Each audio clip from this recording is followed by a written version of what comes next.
Hello and welcome everyone. आज का topic है वृत्त, वृत्त का क्षेत्रफल, वृत्तखंड, वृत्तचाप और वृत्त के गुणधर्म। मैंने जो पेंसिल से टिक किया है वो आपको नमूना प्रश्न के पहले लिख के लेना है, ठीक है। पहला देखो, वृत्त पर स्थित किसी भी दो बिंदु को जोड़ने वाली रेखा को, कोई भी दो बिंदु ए बी है जैसे पी क्यू है, इन दो बिंदुओं को जोड़ने वाली रेखा को उसकी क्या कहते हैं? जीवा कहते हैं। हाँ, वृत्त की जीवा ऐसी जो केंद्र बिंदु से होकर जाती है, जैसे ये पी क्यू, ये केंद्र बिंदु से होकर जाती है। ए भी जाती है क्या? नहीं। तो जो केंद्र बिंदु से होकर जाती है उसे व्यास कहते हैं। और व्यास वृत्त की सबसे बड़ी जीवा होती है। इस पर बहुत क्वेश्चन पूछे जाते हैं, याद रखिए। सबसे बड़ी जीवा वृत्त की कौन सी होती है? व्यास। ओके। चौथा, एक वृत्त से असंख्य जीवाएं जा सकती, कितनी भी जीवाएं हम लोग खींच सकते हैं, कोई भी 2 पॉइंट लेके। उसके बाद ये एकदम सिंपल है जो टिक किया हुआ है, देखो। वृत्त के अंत भाग में कौन कौन से बिंदु है? A B C. वृत्त के बाह्य भाग में कौन से बिंदु है? देखो एच और जी। और वृत्त के ऊपर कौन से बिंदु है? देखो ई डी एफ। इतना याद रखना है बस, इस पर क्वेश्चन पूछे जाते हैं, ठीक है।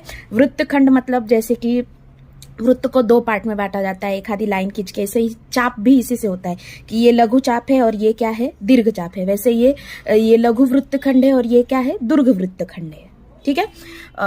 अर्धवृत्तखंड, जब इसको समान 2 भागों में बांटा जाता है तब वो क्या होता है? अर्धवृत्तखंड होता है, ठीक है। उसके बाद एक ही वृत्तखंड में जो कोण बनाए जाते हैं, देखो जीवा द्वारा और पॉइंट द्वारा एक जो कोण बनाए जाते हैं वो कोण के माप समान होते हैं। मतलब अगर आपको ऐसी आकृति दिखी तो ये ए पी बी और ए क्यू बी, ये जो 2 कोण होंगे ना, इन दोनों के माप क्या होंगे? समान होंगे।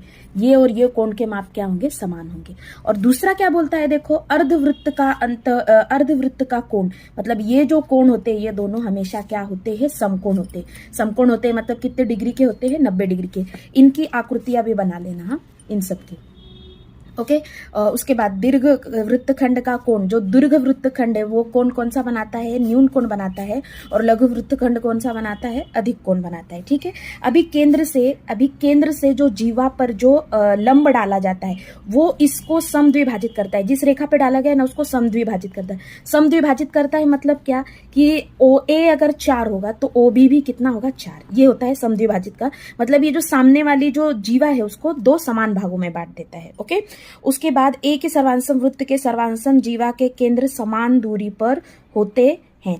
जैसे कि अभी ये 2 जीवा ली, यहां से हमने क्या बनाया? जीवा बनाई, तो ओपी और ओक्यू ये दोनों क्या होंगे? समान लंबाई के होंगे, ठीक है। उसके बाद एक अथवा सर्वांशम वृत्त में सर्वांशम जीवा वृत्त केंद्र से सर्वांशम कोण बनाती है। मतलब ये 2 जीवाएं हैं ना, तो ये जो कोण बनाएंगे ना, ये कोण ए ओ बी और सी ओ डी, ये दोनों कोण क्या होंगे? सर्वांशम है। सर्वांशम होंगे मतलब उन दोनों के माप समान होंगे। उसके बाद ये आपको पता ही है वृत्त का परिधि का फॉर्मूला है, इसको उल्टा करके लिखा गया है। सी बराबर पाई डी, सी बराबर 2 पाई आर। आर मतलब त्रिज्या होती है, डी मतलब व्यास होता है, सी मतलब परिधि होती है, और त्रिज्या बराबर डी बटे 2 मतलब व्यास बटे 2, या व्यास त्रिज्या का दुगना होता है। ये फॉर्मूला आपको पता है, ये हो गए। वृत्त का क्षेत्रफल का फॉर्मूला याद रखो, क्या होता है? पाई आर का वर्ग, ठीक है। अगला है देखो अंतखंडित चाप। अभी चाप कैसे बनते हैं? जैसे ये जीवा डालने पे 2 चाप बन रहे हैं, ये लघु चाप और ये क्या बन रहा है? दीर्घ चाप। और ये क्या है? अर्धवृत्तीय चाप, मतलब 2 समान भागों में बांट रहा है, ठीक है। उसके बाद केंद्रीय कोण, केंद्र पर जो कोण बना होता है उसे क्या कहते हैं? केंद्रीय कोण। उसके बाद हमने 7वीं की बुक में ये भी देखा है, जो केंद्रीय कोण का माप रहता है वो संगत लघु चाप के माप के बराबर होता है। मतलब पी ओ क्यू का माप पी वाई क्यू चाप के क्या होगा? बराबर होगा। यही देखो, लघु चाप के संगत केंद्रीय कोण के माप को उस लघु चाप का माप कहते हैं। मतलब ये केंद्रीय कोण का माप, ये जो ए एक्स बी चाप दिया है इस माप के क्या होगा? बराबर होगा। और दीर्घ चाप का फॉर्मूला भी आपको पता है, 360 माइनस संगत लघु चाप का माप। और अर्धवृत्त का चाप हमेशा कितना होता है? 180 डिग्री। अभी ये थोड़ा अलग है, देखिए अंतलिखित कोण। अभी जैसे कोई हमने 2 जीवाएं खींची और वो अंतलिखित कोण बना रही है। क्या बना रही है? कोण बना रही है। तो उसका जो ये फॉर्मूला है ना, ये बहुत जगह यूज हुआ है और इसको ही ऐसे करके लिखा गया है। मतलब इसकी वैल्यू निकाली गई है 2 भाग में, इधर आके किस में हो गया? गुणा में। ऐसे करके वैल्यू निकाली गई। बट इसका मीनिंग समझ लीजिए, जो अंतलिखित कोण होता है ना उसका माप बराबर क्या होता है? ये जो चाप बना हुआ है ना, अंतखंडित चाप ए एक्स सी, इसके आधा होता है। देखो ए बी सी का माप ए एक्स सी के क्या होता है, आधा होता है। या फिर आप ये बोल सकते हैं कि ये जो चाप बना है इसका माप इस कोण के क्या होता है, दुगना होता है। ये फॉर्मूला को अगर हमने चेंज किया तो इसे ऊपर लेके गए और इसे यहीं रहने दिया, ये दो भाग में इधर आके क्या हो जाएगा, गुणन में, यानी ये फॉर्मूला भी लिख लीजिए। अंतखंडित चाप का माप बराबर 2 गुणा अंतलिखित कोण का माप। ठीक है, अगला है चक्रीय चतुर्भुज। चक्रीय चतुर्भुज में क्या है कि ये जो सामने वाले कोण होते हैं, मतलब एक वृत्त के अंदर अगर चतुर्भुज बनता है तो ये जो सम्मुख कोण होते हैं ए और सी, ये एक दूसरे के संपूरक कोण होते हैं। संपूरक कोण होते हैं मतलब क्या कि ये कितने संपूरक होते हैं, मतलब इनकी एडिशन कितनी आती है, 80। सेम डी और बी की भी कितनी आएगी, 180। समझ गए, ये सब आपको लिख के लेना है। ठीक है, पहला क्वेश्चन देखिए, वृत्त की त्रिज्या 7 सेंटीमीटर है तो वृत्त की सबसे बड़ी जीवा की लंबाई कितनी होगी। अब भी हमने पढ़ा वृत्त की सबसे बड़ी जीवा क्या होती है, व्यास, और व्यास बराबर क्या होता है, 2 गुना त्रिज्या। तो 2 गुना त्रिज्या करो, 2 दूनी 2 सते 14, यानी हमारा उत्तर क्या आएगा, 14। ठीक है, वृत्त की सबसे बड़ी जीवा वृत्त का व्यास होती है। वृत्त का व्यास बराबर 2 गुना त्रिज्या, 2 गुनी 7 यानी 14, यानी तीसरा उत्तर। ठीक है, अगला देखिए, आकृति एडी यह व्यास है और कोण एबीसी और एसीडी, एबीसी और एसीडी। अब भी देखा हमने इन दोनों के माप क्या होते हैं, समान होते हैं, और ये कोण कैसे होते हैं, समकोण होते हैं। अब भी जस्ट देखा हमने, तो दोनों का माप कितना होगा, 90 डिग्री। कितना होगा, क्या आएगा आंसर, तीसरा, 90 डिग्री होगा। ठीक है, अगला क्वेश्चन देखिए, हल करने जैसा है। दीर्घ वृत्तखंड का माप लघु वृत्तखंड के माप के दुगने से 30 अधिक। मतलब लघु वृत्तखंड का माप अगर हमने x लिया तो दीर्घ वृत्तखंड का क्या होगा, 2x, दुगना होने की वजह से 2x प्लस 30, क्या होगा, 2x प्लस 30। और लघु वृत्तखंड और दीर्घ वृत्तखंड पूरे वृत्त का माप कितना होता है, 360 डिग्री। तो ये क्या आएगा, x प्लस 2x प्लस 30 बराबर 360। ये 30 इस तरफ चला जाएगा, -30 हो जाएगा, और ये 2x और ये x कितना हो जाएगा, 3x। ठीक है, 3x बराबर 330, x ये 3 इधर गुणा में इस तरफ आके भाग में आ जाएगा। कितना आया माप, 110, यानी कौन सा उत्तर आएगा हमारा, तीसरा। ओके, अगला क्वेश्चन देखिए, आकृति के आधार पर कौन से बिंदु वृत्त क्षेत्र में है, वृत्त क्षेत्र के अंदर है, कौन कौन से है, PARQ, अंदर बोला है, में है, हाँ, ऊपर नहीं बोला है, ऊपर या बाहर नहीं बोला है, में है बोला है, PARQ। देखो ऑप्शन कहाँ है, PARQ वृत्त क्षेत्र में है, मतलब क्या कि जो वृत्त के अंदर या वृत्त के ऊपर है, जो वृत्त के बाहर ना हो। तो हम एक एक ऑप्शन चेक करेंगे। इसमें TE देखिए बाहर आ गया, इसलिए ये ऑप्शन चलेगा क्या, नहीं। अगला देखिए PADS में से देखिए D बाहर है, तो ये चलेगा क्या, नहीं। DETR, E बाहर है, अब भी हमने देखा, यानी ये भी नहीं चलेगा, यानी हमारा आंसर क्या होगा, CAPT। एक बार देख लीजिए, C ऊपर है, A अंदर है, P अंदर है और T ऊपर। वृत्त क्षेत्र में है मतलब अंदर या वृत्त के ऊपर है, बाहर होने नहीं चाहिए, यानी ऑप्शन कौन सा आएगा हमारा, चौथा। अगला क्वेश्चन देखिए, संलग्न आकृति में OM लंब है, OM जो है वो लंब है AB पर, तो OM की लंबाई दी गई है, ये OM है, ये इसकी लंबाई कितनी दी है, 3। AB टोटल की दी गई है 8। तो वृत्त की त्रिज्या कितनी होगी, त्रिज्या मतलब OA हमें ज्ञात करना है। अभी ये लंब है यानी ये 90 डिग्री का कोण है। ठीक है, ये मैंने अभी सिखाया था आपको, देखिए यहाँ पे कि ये जो लंब बनाया जाता है ये इस सामने वाली भुजा को किस में विभाजित करता है, 2 समान भागों में। मतलब ये 4 होगा तो ये भी क्या होगा, 4 होगा। अभी यहाँ पे आपको दिया गया है, देखिए ये टोटल 8 है, AB पूरा 8 है, यानी ये MB 4 होगा और ये AM भी क्या होगा, 4। अभी ये 4 और 3 मिल गया, फिर पाइथागोरस का थ्योरम पता है हमें, क्या है पाइथागोरस का थ्योरम, कर्ण बराबर, कर्ण क्या आएगा, OA बराबर AM का वर्ग प्लस OM का वर्ग। ठीक है, ये AO की लंबाई हमें पता है, AO की लंबाई हमें ज्ञात करनी है, नहीं पता है। AM की पता है, AM की कितनी है, 4, और OM की कितनी है, 3। 4 का वर्ग 16, 16 का वर्ग 9, 25, 25 किसका वर्गमूल आएगा, AO की लंबाई कितनी आएगी, 5। कितनी आएगी, 5, यानी त्रिज्या क्या आई हमारी, 5। कौन सा उत्तर आएगा, तीसरा। आकृति में OM लंब AB, ON लंब CD, ये आकृति दी गई है।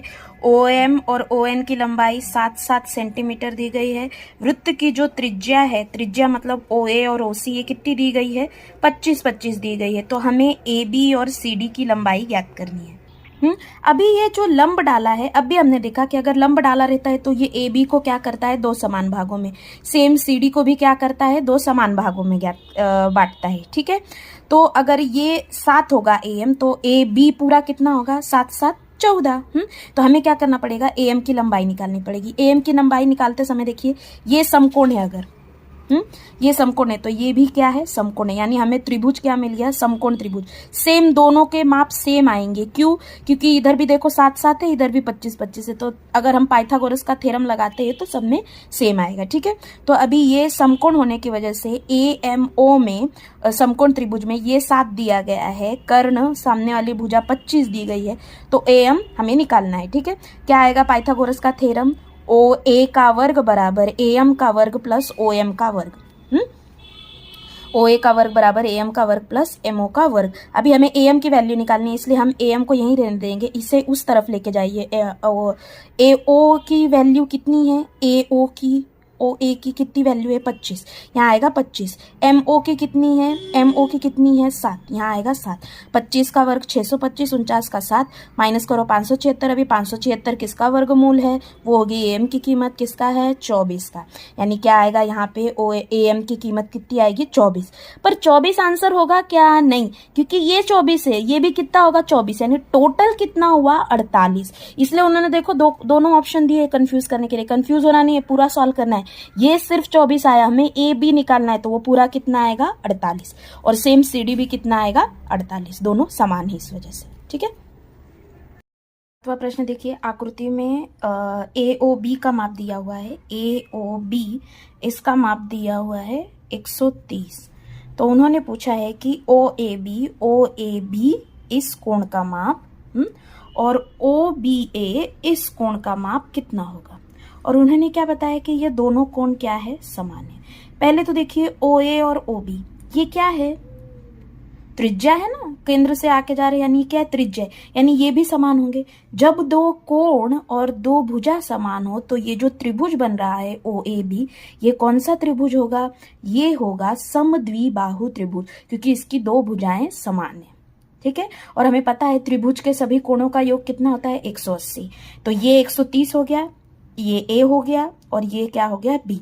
पर हमें ये पता है कि कोण ए बराबर कोण बी है। देखिए यहाँ पे लिखा दिया है कोण ए बराबर कोण बी, तो क्या मैं इसके जगह पे कोण ए लिख सकती हूँ, लिख सकती हूँ, बराबर। नेक्स्ट स्टेप में क्या लिख सकती हूँ मैं, ए बराबर 2a, और ये ए ओ बी का माप 130 और ये 180। 130 उस तरफ जाएगा, 50 हो जाएगा, ये 2 इसमें गुना में, इसमें आएगा भाग में हो जाएगा, और कितना, सॉरी ये देखिए ए ओ बी त्रिभुज में कोण ए ओ बी बराबर 180 आएगा। दोनों कोण ए है, कोण ए और कोण बी बराबर है, इसी वजह से हम क्या लिख सकते हैं, दोनों को ए लिख सकते हैं। ए लिखने के बाद ये क्या हो जाएगा, 2a, और ए ओ बी का माप कितना है, देखिए 130, तो वो 130 और ये 180।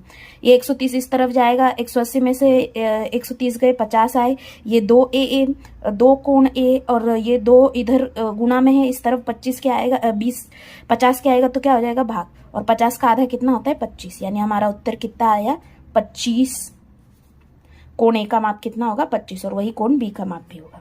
अगला प्रश्न, वृत्त की परिधि 154 सेंटीमीटर है, तो वृत्त का व्यास कितना होगा। अभी परिधि दी गई है तो आप फॉर्मूला यूज कर सकते हो, c बराबर पाई डी, बराबर, ये फॉर्मूला यूज कर सकते हो ना, c बराबर पाई डी। c की कीमत कितनी है, 154, पाई कितना होता है, 22/7 गुना डी। डी की कीमत ज्ञात करनी है, इसको इधर ही रहने देंगे, 154 है ये, ठीक है। ये 22/7 इस तरफ आते समय ये गुणा में है, इस तरफ आते समय किस में हो जाएगा, भाग में।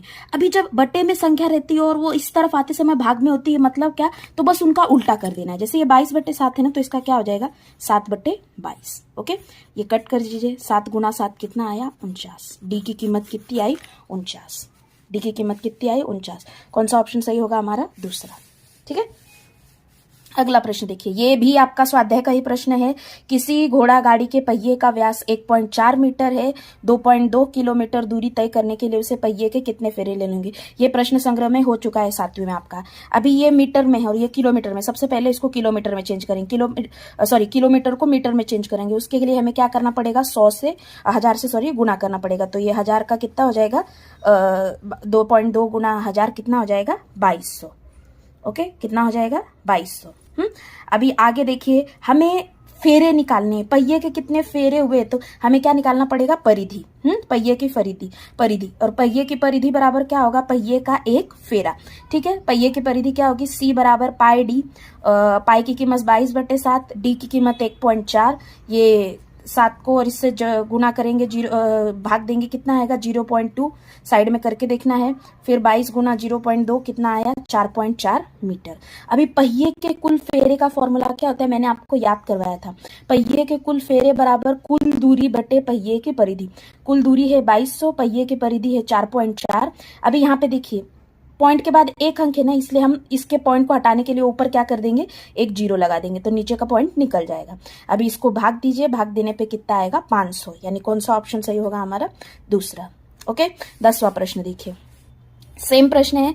किसी वृत्ताकार खेल के मैदान की त्रिज्या 39 मीटर है।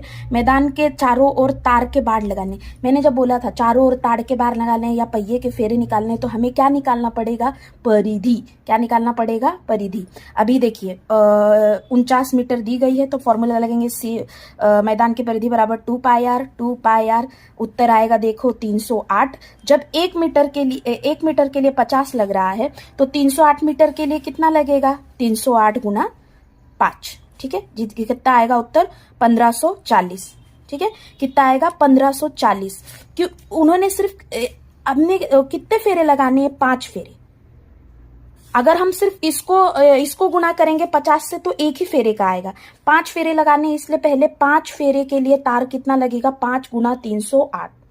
कितना लगेगा, 5 गुना 308। क्योंकि एक बार फेरा लगाने में 308 लग रहा है, तो 5 बार फेरा लगाने में कितना लगेगा तार, 5 गुना 308। यानी कितनी लगेगी टोटल तार, 1540। और एक का दाम अगर 50 रुपए है, तो 1540 का कितना होगा, 1540 गुना 50, जो कितना आएगा, 77,000। कौन सा ऑप्शन, पहला। ओके, अगला प्रश्न। वृत्त की परिधि बराबर 44 मीटर, तो उस वृत्त का क्षेत्रफल कितना होगा। परिधि का फॉर्मूला पता है आपको, C बराबर 2πr। 2πr बराबर 44 सेंटीमीटर दिया हुआ है। ठीक है, अभी मैंने क्या बताया, अब ये r इसी तरफ रहेगा, हमें 2 और पाई को 2 और 22/7 को उस तरफ लेके जाना है। मैंने अभी क्या बताया कि अगर ये चीजें गुणा में रहती है, हमें इस तरफ बटे में रहती है। यहाँ पे कुछ नहीं है, 2 के नीचे मतलब क्या है, 1 है। अभी ये चीजें हमें उस तरफ लेके जाते समय क्या होगा, इनका उल्टा होगा। जैसे 22/7 का देखो क्या हो गया है, 7/22। ठीक है, ये 44 ऑलरेडी इधर था, इसलिए वैसे ही रहा। 22/7 का क्या हो गया, 7/22। और 2/1 का क्या हो गया, 1/2। और कट करके r कितना आया, 7। फिर हमें वृत्त का क्षेत्रफल पता है, πr का वर्ग, और उत्तर कितना आएगा, 154 वर्ग मीटर। ठीक है, अभी अगला देखिए। 2 इमारतों के लिए 3.5 मीटर त्रिज्या का वृत्ताकार पतरे का छत लगाने के लिए, अभी इसको ऐसे वृत्ताकार वायर है, उसमें हमें क्या लगाना है, छत लगाना है। छत लगाना मतलब पूरा लगाना होगा ना, और बॉर्डर पे लगा के चलेगा क्या, तार के जैसा नहीं। तो यानी हमें इधर क्या निकालना पड़ेगा, क्षेत्रफल निकालना पड़ेगा। ये बात याद रखनी है कि कब परिधि निकालनी और कब क्षेत्रफल। परिधि तब निकालनी है जब आपको तार लगाना हो या पहिए के फेरे करने हो, तब लगानी है। क्षेत्रफल निकालना कब है, जब आपको अंदर का, वृत्त के अंदर क्या, पतरा तो पूरा अंदर तक लगेगा ना, तो इसलिए हमें क्या निकालना पड़ेगा, क्षेत्रफल निकालना पड़ेगा। 3.5 मीटर दी गई है। अभी πr वृत्त का क्षेत्रफल πr का वर्ग 22/7, इसको कट करेंगे, उत्तर निकालेंगे 38.5 मीटर वर्ग आएगा। 1 मीटर का 100 है, तो 38.5 मीटर का कितना दाम होगा, 38.5 गुना 100 करेंगे, यानी 3850। ठीक है, उसके बाद उन्होंने एक ही इमारत का बोला है क्या, नहीं, 2 इमारतों का। इसलिए देखो उन्होंने ऑप्शन में दोनों ऑप्शन दिए, 3850 भी दिया है और 2 पतरे, इसलिए हमको 3850 को किससे गुना करना पड़ेगा, 2 से। यानी हमारा फाइनल आंसर क्या रहेगा, 7700। 3850 नहीं होगा, क्यों, क्योंकि 2 इमारतों का कहा है, एक इमारतों का कहा है क्या, नहीं। इसलिए हमें इसे 2 से, देखो ऑप्शन दोनों देते हैं ताकि आप कंफ्यूज हो सके, इसलिए प्रश्न को सही से पढ़ो और सही से हल करो। एक इमारत का 3850 आएगा, तो 2 इमारत का कितना आएगा, 7700। ठीक है, अब अगला क्वेश्चन। एक केंद्रीय कोण 150 डिग्री माप का है तो उस लघु चाप के संगत दीर्घ चाप का माप कितना होगा। केंद्रीय कोण देखिए हमें कितना दिया गया है 150, ठीक है। हमने पढ़ा है केंद्रीय कोण का माप संगत के चाप के माप के बराबर होता है। तो AXB भी कितना होगा, चाप इसका कितना, AXB का माप कितना होगा 150। केंद्रीय कोण का माप सामने वाले चाप के माप के बराबर होता है, तो ये भी 150 हो गया। अभी ये 150 हो गया तो हमें क्या निकालना है, AYB। अभी AXB कैसा है, लघु चाप है कि दीर्घ चाप है, लघु चाप है, ठीक है। और ये क्या है, दीर्घ चाप। तो दीर्घ चाप का माप का फॉर्मूला क्या है, 360 माइनस संगत लघु चाप का माप। संगत लघु चाप का माप कितना है, 150। तो 360 माइनस 150 कितना हुआ, 210। तो कौन सा उत्तर हमारा सही है, दूसरा। ओके, अगला क्वेश्चन। किसी वृत्ताकार दीर्घ चाप का माप लघु चाप के माप से दुगना है तो लघु चाप के संगत केंद्रीय कोण का माप कितना होगा। अभी आपको पता है कि केंद्रीय कोण का माप बराबर क्या होता है, लघु चाप का माप, तो हमें वही निकालना है।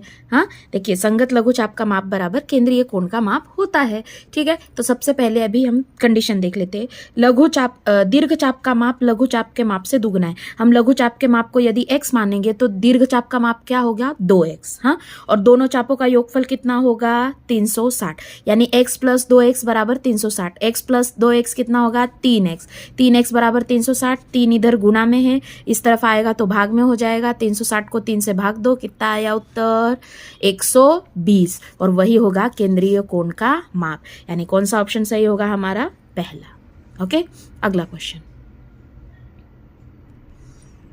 अंतलिखित कोण का माप 65 डिग्री है तो उसके संगत अंतखंडित चाप के केंद्रीय कोण का माप क्या होगा।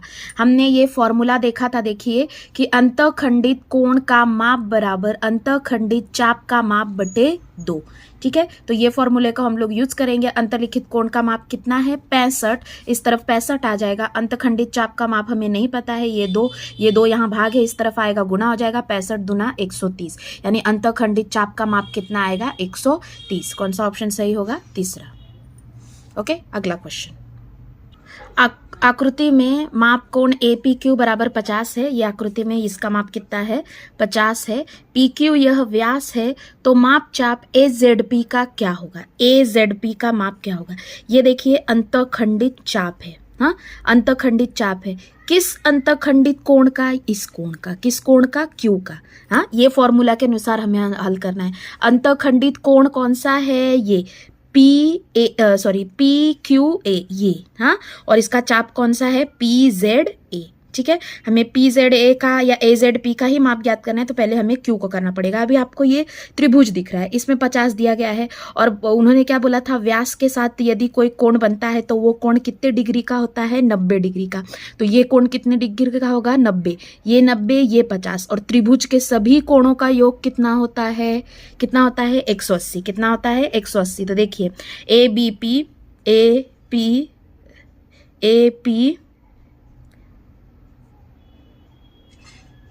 APB, सॉरी यहाँ गलत है, APQ है। हाँ, APQ ये 50 प्लस कोण PAQ ये 90 प्लस PQA हमें पता नहीं है वो, ठीक है। इनका माप कितना आएगा, 180। APQ का माप है 50, PAQ का है 90, ये PQA का हमें निकालना है 180। 90 और 50 कितना होता है, 140। वो प्लस 140 इस तरफ जाएगा, माइनस 140, कितना आएगा उत्तर, 40। यदि इसका माप 40 है तो अंतखंडित चाप का माप क्या होगा, इस फॉर्मूले में डालो। अंतलिखित कोण का माप आया 40, तो अंतखंडित चाप का माप क्या आएगा, 2 गुना 40, क्योंकि ये दो भाग वाला इस तरफ होके क्या हो जाता है, गुणा हो जाता है। तो 2 गुना 40 बराबर कितना आएगा, 80, ठीक है। माप कितना होगा, 80, यानी चौथा ऑप्शन। किसी चक्रीय चतुर्भुज के सम्मुख कोणों के माप 3x प्लस 20, 2x प्लस 20 है तो उन कोणों के माप बताइए। हमें पता है चक्रीय चतुर्भुज के जो सम्मुख कोण होते हैं वो संपूरक होते हैं, यानी ये दोनों का योग कितना आएगा, 180। 180 आएगा, यानी क्या, 3x और 2x कितना हो जाएगा, 5x, और ये 20 और 30 कितना हो जाएगा, 50। 180, 50 उस तरफ जाएगा, माइनस 50 हो जाएगा, कितना आएगा, 130। ये 5 इधर गुना में है, इस तरफ आएगा, भाग में हो जाएगा, और भाग देके कितना आएगा, 26।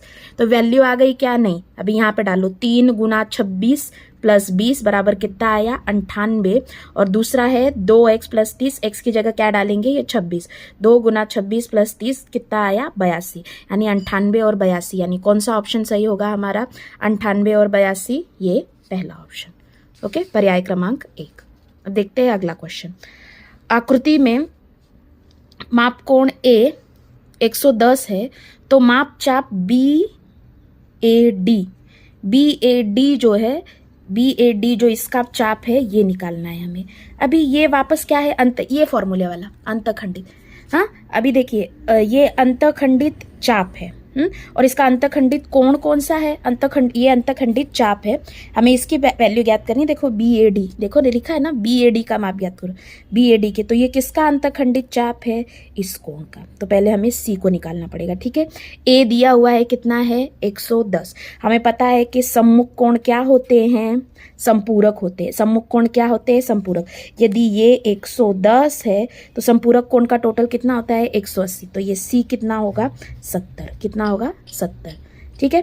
अभी ये अगर 70 आया तो BAD क्या होगा, इस फॉर्मूले अनुसार BAD इसका क्या होगा दुगना। अगर ये 70 है तो मापचाप कितना होगा 140, यानी कौन सा ऑप्शन आएगा हमारा चौथा। ओके, कौन सा ऑप्शन आएगा हमारा चौथा। अगला क्वेश्चन देखिए। आकृति में AB और CD ये व्यास है, AB और CD ये क्या है व्यास है। BOD का माप 40 दिया हुआ है तो हमें BXC इस चाप का माप ज्ञात करना है। अभी ये अगर आप चाप को ध्यान से देखेंगे ना तो इसका केंद्रीय कोण कौन सा है O, तो हम यदि O ज्ञात कर लेंगे तो हमें इसका उत्तर मिल जाएगा, क्योंकि संगत लघु चाप का माप केंद्रीय कोण के माप के बराबर होता है। अभी अगर आप ध्यान से देखेंगे तो ये वाला कोण और ये वाला कोण, ये दोनों कोण कौन से कोण दिख रहे हैं, रेखीय युग्ल कोण। और रेखीय युग्ल कोणों का माप कितना होता है 180, तो ये अगर 40 है तो ये कितना होगा 140, ये कितना होगा 140, और वही होगा BXC का माप, यानी क्या आएगा 140, सेकेंड उत्तर। ओके, आप डायरेक्ट कैसे हल कर सकते हैं प्रश्न, जरूरत नहीं है आपको लिख के सॉल्व करना है, मुंह जबानी भी सॉल्व कर सकते हैं। और आखिरी क्वेश्चन आपने नहीं किया तो भी चलेगा, फिर भी मैं समझा देती हूँ। वृत्त की त्रिज्या 14 सेंटीमीटर है तो अर्धवृत्त की परिधि कितनी होगी। अर्धवृत्त की परिधि के लिए ये फॉर्मूला याद रखिए, अर्ध परिधि प्लस व्यास। त्रिज्या 14 है तो व्यास उसका दुगना कितना होगा 28 होगा, ठीक है।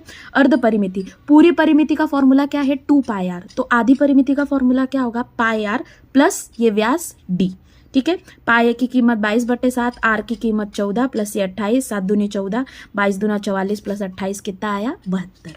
ओके, इस टाइप के क्वेश्चन आते नहीं है। और ये रहे स्वाध्याय के प्रश्न। स्वाध्याय के प्रश्न ज्यादातर याद करने जैसे, सॉल्व करने जैसा है। छठवाई देखिए, बहुत सारे क्वेश्चन सिर्फ स्टेटमेंट तरह है और कुछ कुछ सॉल्व करने हैं, ठीक है। मिलते हैं अगले लेक्चर में अगले वीडियो के साथ, तब तक के लिए थैंक यू फॉर वॉचिंग।